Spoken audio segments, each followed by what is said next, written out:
한 주간 여러분 마음속에 계시는 성령 하나님과 함께 대화하면서 하나님의 뜻을 잘 알아보셨습니까? 쉽지 않았을 것입니다. 기도하는 것 자체가 어려운데 더군다나 요구하는 기도를 하지 말고 하나님의 뜻을 구하고 음성을 듣는다는 것은 사실 굉장히 성숙한 신앙을 요구하기 때문에 그래요. 자, 그렇다면 우리는 앞으로 계속 이렇게 어려운 기도만 해야 하는가? 그렇지 않습니다. 이렇게 기도를 어려워하는 이들을 위해서 예수님께서 기도의 모범을 주셨습니다. 그것은 바로 오늘 우리가 함께 읽은 주기도문입니다. 위선자처럼 기도하지 말고 우리 주님이 가르쳐 주신 대로 기도하면 됩니다. 다만 주기도문을 주문처럼 외우는 사람도 있어요. 하루에 100번 주기도문을 하겠다. 물론 해서 나쁜 것은 아닙니다. 그러나 그 기도는 마치 예수님께서 경계한 위선자들의 기도와 같은 것이 될 수 있습니다. 한 번을 하더라도 예수님의 뜻에 맞도록 기도하는 것이 중요하지, 무의미하게 계속해서 되풀이하는 것은 온전한 기도가 될 수 없습니다. 자, 그러면 오늘부터 두 번의 시간을 거쳐서 예수님께서 가르쳐 주신 기도는 어떤 의미를 가지고 있는지 우리가 함께 살펴보려고 합니다. 자, 그러면 왜 주기도문을 두 번에 나누어서 설교하느냐? 그 이유는 바로 주기도문은 총 6개의 간구로 이루어져 있습니다. 자, PPT를 한 장 넘겨주시면요, 우리 주기도문을 한번 천천히 살펴봅시다. 하늘에 계신 우리 아버지여, 이름이 거룩히 여김을 받으시오며 나라가 임하시오며 뜻이 하늘에서 이루어진 것 같이 땅에서도 이루어지이다. 그리고 나옵니다. 자, 이렇게 보면 우리가 무엇을 보아야 하냐? 구조를 한번 봐야 됩니다. 구조. 자, 구조상 주기도문에 가장 먼저 하늘에 계신 우리 아버지여 라고 하면서 기도를 듣는 대상, 기도를 하는 대상인 하나님을 부르고 주십시오, 주십시오, 주십시오가 몇 가지 나온다고요? 6가지 간구가 나옵니다. 자, 봅시다. 첫 번째, 이름이 거룩히 여김을 받으시오며. 두 번째, 나라가 임하시오며. 세 번째, 뜻이 땅에서 이루어 주시고. 3개. 그리고 네 번째, 일용할 양식을 주시고. 5번째, 죄를 사하여 주시고. 6번째, 시험에 들지 말고 악에서 구하소서. 자, 이렇게 6개의 간구가 나타나고 마지막 줄은 송령입니다. 영광 받으십시오. 이렇게 송령하는 거예요. 그럼 6개의 해주십시오 하는 간구가 나오는데 이 6가지는 앞에 3개, 뒤에 3개로 나눌 수 있습니다. 자, 앞에 3개는 바로 하나님을 위한 간구이고 뒤에 3개는 인간을 위한 간구라는 것을 알 수가 있습니다. 자, 그래서 우리가 이번 시간은 하나님을 위한 간구를 알아보고 다음 시간에는 인간을 위한 간구로 나누어서 살펴보려고 합니다. 자, 원어를 봐야겠죠. 목사님 막 머리 아파 죽겠는데 뭐 또 원어입니까? 자, 왜 원어로 보느냐? 자, 우리가 보는 것은 번역된 것을 보고 있죠.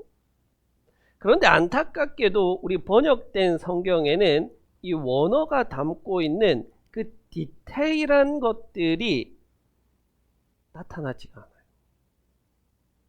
그래서 그것을 찾아보려고 우리가 원어를 보는 거예요. 원어를 볼 때 여러분들은 두 가지를 찾아내셔야 돼요. 두 가지를. 자, 한번 봅시다. 아기야, 대, 토, 두, 오노마. 뭐였죠, 요거? 우리 지난주에 했었는데, 수. 무슨 뜻이었죠? 너는. 당신의 오노마, 이름이 거룩해지게 하소서. 엘, 데토의 바실레이아, 수. 당신의 바실레이아는 나라. 당신의 나라가 오게 하소서. 게네세토, 투, 델레마, 수. 당신의 뜻이 이루어지게 하소서.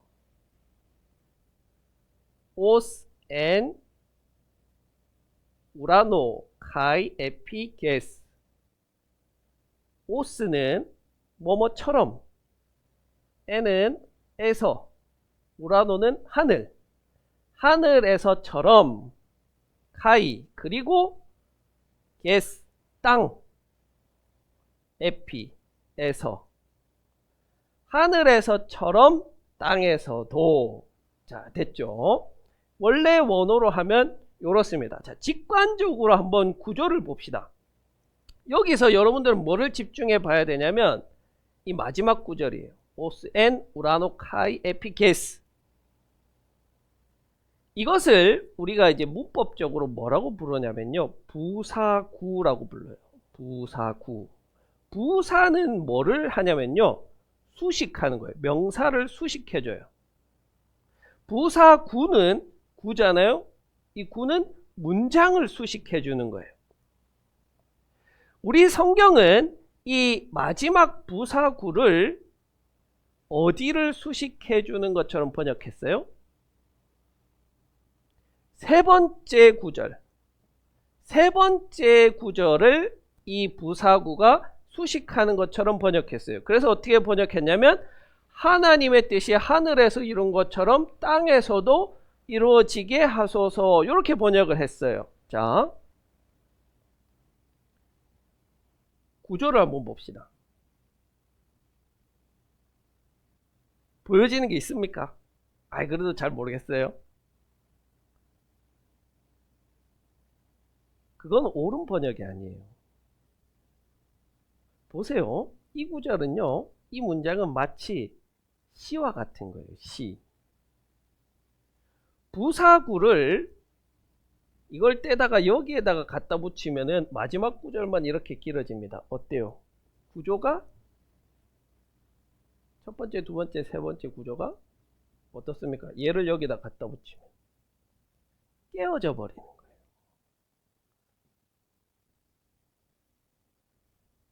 그렇다면 이 마지막 부사구는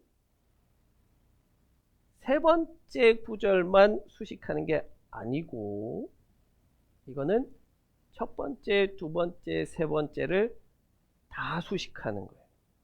그러면 의미가 완전히 달라져요. 당신의 이름을 거룩하게 하소서. 하늘에서 그런 것처럼 땅에서도. 당신의 나라가 오게 하소서. 하늘에서처럼 땅에서도. 당신의 뜻이 이루어지게 하소서. 하늘에서처럼 땅에서도. 이제 이해가 되세요, 여러분? 완전히 달라요. 이 마지막 부사구가 각각의 구절을 수식하고 있다는 것을 알고 보면 이 세 구절이 명확하게 무엇을 향해 가고 있는지 우리가 딱 드러나게 됩니다. 하늘에서는 하나님의 이름이 이미 거룩해요. 그것이 땅에서도 거룩해지기를 소원합니다. 이런 의미인 거예요. 첫 번째 구절. 두 번째 구절.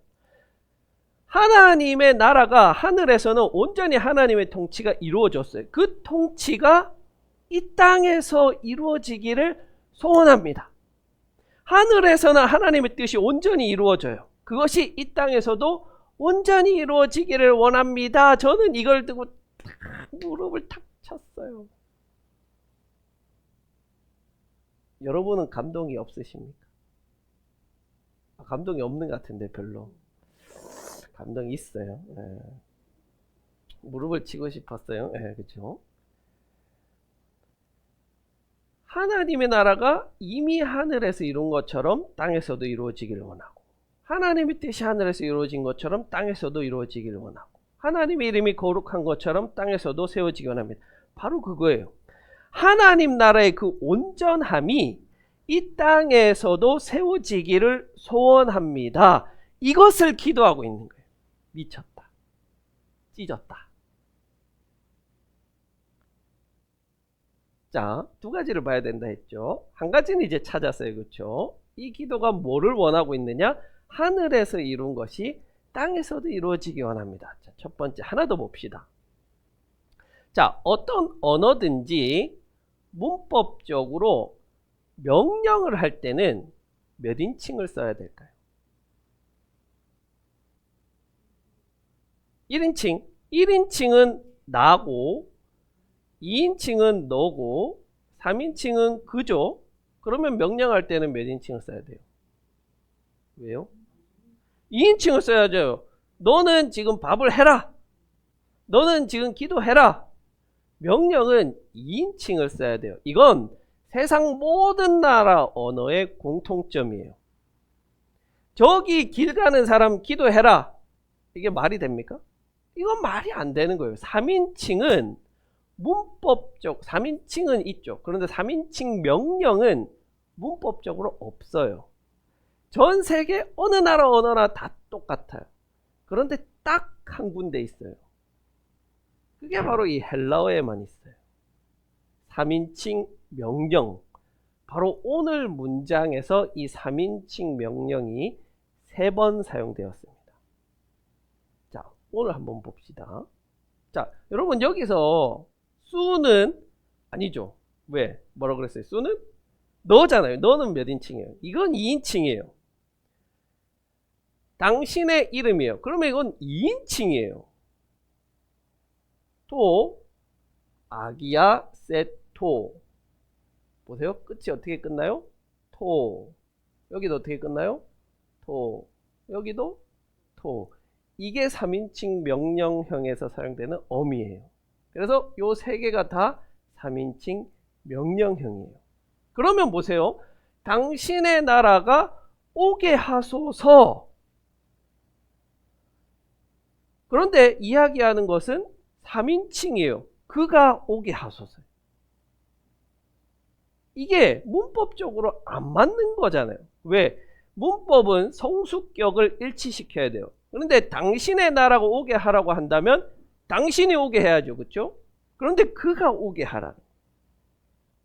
이게 이상한 거예요. 자, 보세요. 지금 누구한테 기도하는 거예요? 누구한테 기도하는 거예요? 하나님한테 하잖아요. 하나님한테. 기도를 듣는 사람은 하나님이에요. 자, 그런데 그것도 웃기지 않아요? 기도하는 당신에게, 하나님에게, 하나님 당신의 이름을 거룩하게 하십시오. 스스로. 이게 상식적으로 여러분 이게 이해가 되세요? 하나님의 나라가 오게 하십시오. 이거는 지금 명령하는 거잖아요. 하나님 오게 하십시오. 거룩하게 하십시오. 뜻이 이루십시오. 이게 무슨 기도예요? 하나님 알아서 다 하시는데. 이건 문법적으로도 맞지 않고 상식적으로 맞지 않아요. 자, 이 기도에 있는 주체가 하나님이 되어서는 말이 안 된다는 거예요. 이게 번역의 문제인 거예요. 저는 이게 항상 의문이었거든요. 자, 그러나 거룩하게 하는 것은 하나님이 아니고 3인칭이에요. 그렇죠? 3인칭 명령이에요. 하나님이 하는 게 아니에요. 그럼 누가 하는 것이냐? 사실은 기도하는 사람 그 자체에게 기도의 책임이 있는 거예요. 그래서 이 기도는요, 하나님께 요구하는 기도가 아니고, 우리가 지난 시간에 들었죠? 내가 추구하는 기도예요. 자, 설명을 해봅시다. 조금 더. 똑같은 것이 유다 백성들이 빌라도에게 예수님을 처형해 달라고 요구할 때, 이렇게 있다는 것이고, 처형을 요구할 때 이렇게 요구합니다. 예수님, 그를 십자가에 못 박아라. 십자가에 못 박아라. 마가복음에서는요, 아타 우 노 손 아우톤, 그를 못 박아라. 2인칭 명령입니다. 유다 백성들이 누구에게 이야기하는 거예요? 빌라도에게 요구하는 겁니다. 못 박아라. 명령하는 거예요. 행위의 책임을 누구에게 돌리냐면 빌라도에게 돌리는 거예요. 그런데 마태복음에서는 달라요. 우리가 보던 거 있다. 뭐예요? 끝에 토가 붙어 있잖아요. 그건 뭐예요? 3인칭 명령이에요. 3인칭 명령.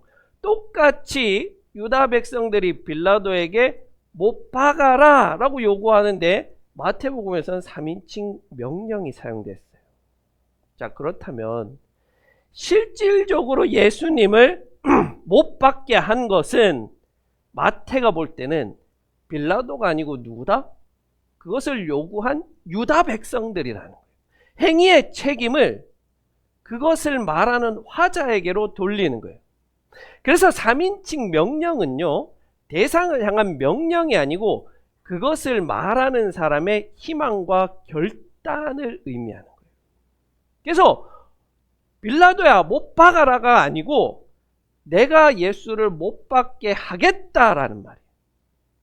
마치 이런 것과 같아요. 요즘 우리가 잘 쓰지 않는 말인데, 통일이여 오라. 그럼 통일이 직접 와야 돼요? 여러분한테 제가 명령하는 거예요? 이게 아니잖아요. 통일이 오도록 바라고 염원하고 내가 그것을 위해 힘쓰겠다는 희망과 결단이잖아요. 그래서 이것은 요구가 아니고 추구예요.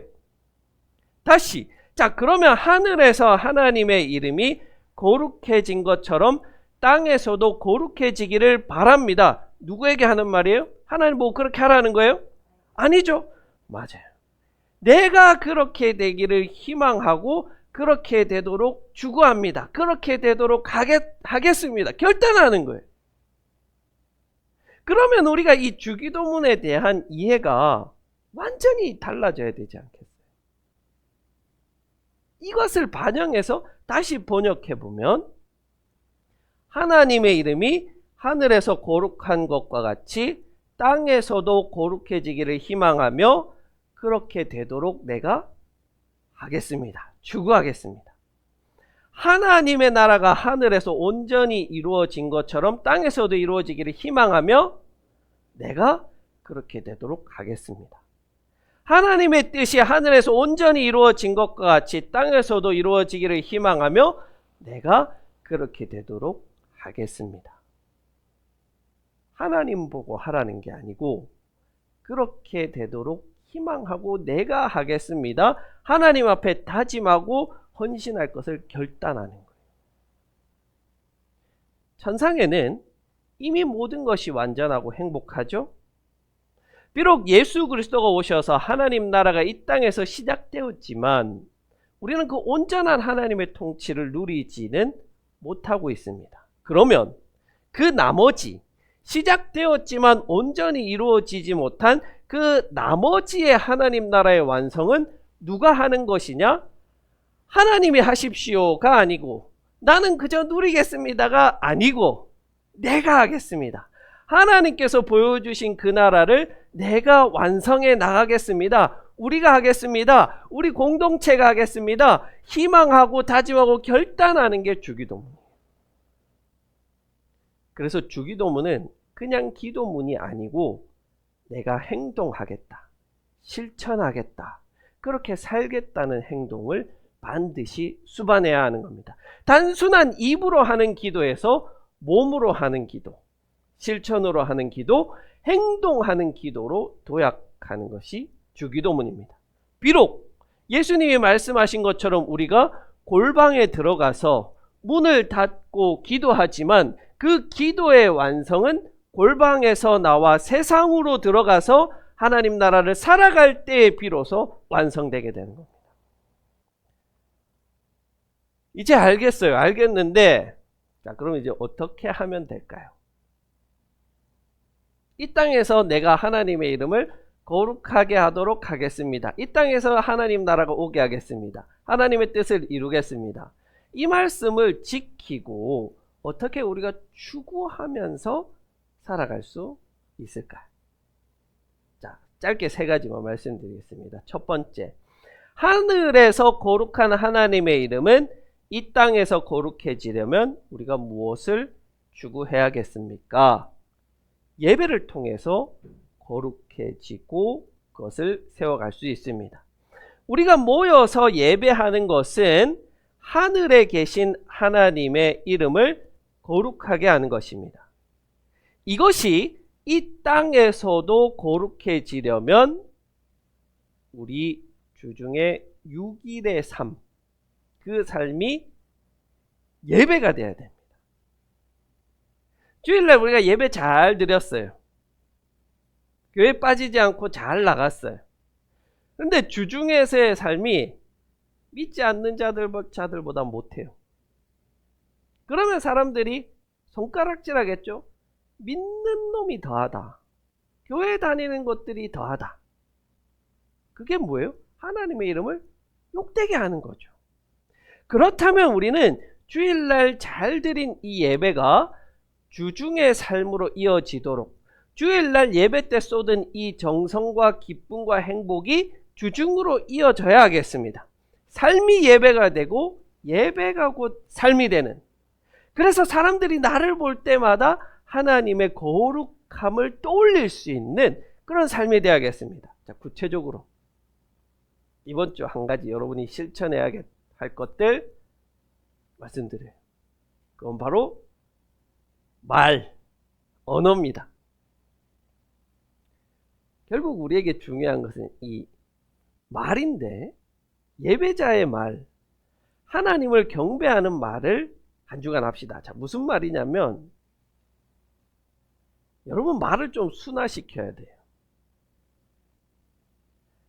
제가 서울에 살다가 내려온 지 벌써 8년이 됐는데 아직도 적응이 안 되는 게 뭐냐면, 우리는 말이 너무 세요.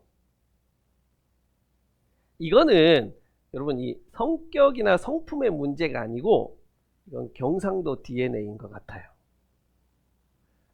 우리가 항상 오해받는 게, 나는 썩난 거 아닌데, 싸우는 거 아닌데, 화난 것 같고, 말할 때마다 화난 것 같고 썩내는 것 같고.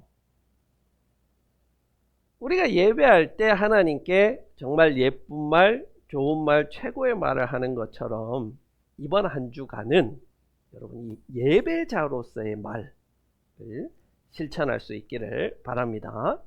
자, 두 번째는 하늘에서 하나님 나라가 이루어졌다면 우리 이 땅에서는 어떤 것을 추구하며 살아가야 할까요? 하늘에 있는 하나님 나라는 쉬운 표현으로 하면 천국이죠. 천국이에요. 천국. 여러분 천국을 생각하면 어떤 감정이 제일 먼저 떠오르세요? 뭐 다룰 수 있겠죠? 저는 행복이에요. 천국, 하나님의 통치가 온전히 이루어진 곳 하면은 행복. 그런 곳에서 살면 당연히 행복하겠죠. 온전한 정의가 세워지고 평화가 있고 안식이 있고. 하늘에서 이루어진 하나님 나라를 땅에서 이루기 위해서는 여러분이 행복하셔야 돼요. 여러분이 먼저 행복하세요. 행복을 추구하십시오. 내가 행복하지 않고서는 나의 이웃이 행복할 수가 없고, 나의 가정이 행복할 수 없고, 교회, 하나님 나라가 행복할 수 없습니다. 공동체의 행복은 나로부터 시작되는 겁니다. 행복은 멀리 있지 않죠? 이미 여러분들을 행복하게 하는 것들이 있는데 그것을 보고 느끼지 못하기 때문에 행복이 우리와 멀다고 생각하는 거예요. 불행은 우리의 삶에 너무 크게 느껴지고 행복은 작게 느껴지게 마련입니다. 그래서 이번 한 주간 여러분을 행복하게 하는 그 작은 것들을 찾아서 좀 크게 누릴 수 있기를 바랍니다. 아침에 따뜻한 햇살, 저녁에 아름다운 노을, 사랑하는 자녀들, 따뜻한 커피, 너무 좋아요. 작은 선물, 인사, 이 작은 것들을 통해서 여러분들이 좀 충분히 행복을 느낄 수 있는 한 주간이 되기를 바랍니다. 자, 마지막으로 하나님의 뜻이 하늘에서 이루어진 것 같이 이 땅에서 이루어지기 위해서 우리가 무엇을 추구해야 할까? 하나님의 뜻은 무엇일까? 여러분, 하나님의 뜻 아세요? 믿음, 소망, 사랑. 좋아요. 하나님의 뜻은 다양하게 있겠지만 예레미야 선지자를 통해서 이렇게 말씀하세요. 한번 잘 들어보세요. 예레미야 29장 11절입니다. 너희를 두고 계획하고 있는 일들은 오직 나만이 알고 있다. 하나님의 말씀이죠. 내가 너희를 두고 계획하고 있는 일들은 재앙이 아니라 번영이다. 너희에게 미래에 대한 희망을 주려는 것이다. 나 주의 말이다. 우리를 향한 하나님의 뜻과 계획은 뭐냐면요, 미래에 대한 희망이에요. 하나님은 우리에게 희망을 주고 앞날을 꿈꾸라 말씀합니다. 그렇다면 우리는 믿음 안에서 희망을 가지고 미래에 대한 그 소망을 가지고 살아가야 하겠습니다. 이번 한 주간 여러분을 좌절하게 만드는 어떠한 절망도 틈타지 못하게 하십시오. 나는 희망이 있다. 하나님께서 나를 향한 뜻은 희망이다. 나는 미래를 하나님께서 희망으로 책임져 주셨다. 하나님께서 함께 하시니 나는 절대 어떤 것도 무너뜨릴 수 없다. 어떤 상황에서도 하나님은 나를 피할 길을 주신다. 나는 하나님의 자녀다. 희망을 가지고 한 주간을 살아갈 수 있기를 바랍니다. 이번 한 주간 이게 여러분들에게 드리는 숙제예요. 하루에 많이 하지 마시고 하루에 한 번 이 주기도문으로 기도합시다. 그리고 이 주신 말씀을 기억하면서 오늘 말씀한 대로 한 주간을 예배자의 삶, 행복한 삶, 희망을 주시는 삶을 살아서 주님 가르쳐 주신 기도로 삶을 살아낼 수 있기를 간절히 기원합니다.